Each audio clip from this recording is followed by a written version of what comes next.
Biasanya kita mau tahu bagaimana sejarahnya gaplek ini dan usaha gaplek ini. Mohon dijelaskan kepada kita. Jadi yang gaplek kan merupakan salah satu ya potensi yang ada di Gunung Kidul. Kita sebagai orang pribumi yang melakukan yang ada di Gunung Kidul, yang melihat peluang seperti itu, kemudian berusaha untuk melihat peluang yang ada. Kemudian kita berusaha untuk mencari sebenarnya dibuang kemana, dijual kemana. Kita coba untuk mencari, bekerja dengan teman-teman yang lain, akhirnya kita tahu dijual ke Jakarta, ke Jawa Timur dan sebagainya untuk pakan ternak terutama seperti itu. Nah, kemudian kita secara kita melihat peluang itu, kemudian kita coba mengemas gaplek ini menjadi lebih efektif dan lebih jual tinggi kan. Sejak tahun berapa usaha gaplek ini mulai dirintis? Ini baru tahun ini ya. Ini baru ya? Tapi sebelumnya kita sudah belajar selama 1 tahun sebelum kita mulai ini. Dan baru kita mulai, terus baru tahun ini kita produktif. Bagaimana dengan manajemen misalnya gapleknya ini? Manajemen perdagangan ya, kita di bisnis kerjasama dengan apa? Nah, tentunya ada, karena kita belum bisa mandiri untuk modal.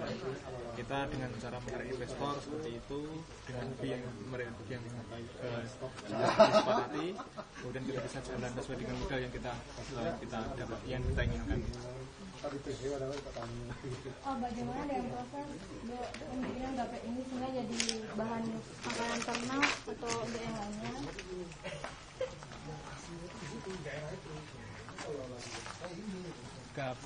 Gaplek ini kan bahan bakunya kan gaplek namanya ya, berupa ketela atau kasava yang dikeringkan. Kemudian ada beberapa jenis ketela atau kasava sesuai dengan bentuk dan kualitasnya. Nah, seperti ini kan masih basah kan, seperti itu. Ini memiliki nilai jual yang rendah. Kalau ketela yang seperti ini memiliki harga jual yang tinggi. Tapi untuk di sini semua sama, kita produksi, kemudian kita buat menjadi bahan baku makanan ternak, sama, tidak ada perbedaan kalau makanan ternak. Terus biasanya kalau seperti ini ada beberapa kriterianya, ada beberapa perusahaan yang mencari untuk bahan makanan yang gitu. Seperti itu. Kemudian untuk ini kita giling ya, digiling. Terus bagaimana peluang usahanya? Apakah hanya sebatas sampai di sini aja penggilingan? Nah, kalau gaplek kita manfaatkan, jadi potensi peluang hasil Polowijo atau gaplek ini kan hanya batas waktu kurang lebih selama 6 bulan. Ini yang kita manfaatkan selama 6 bulan potensi ini. Keluarnya gaplek kan selama 6 bulan itu. Masyarakat setempat juga dilibatkan?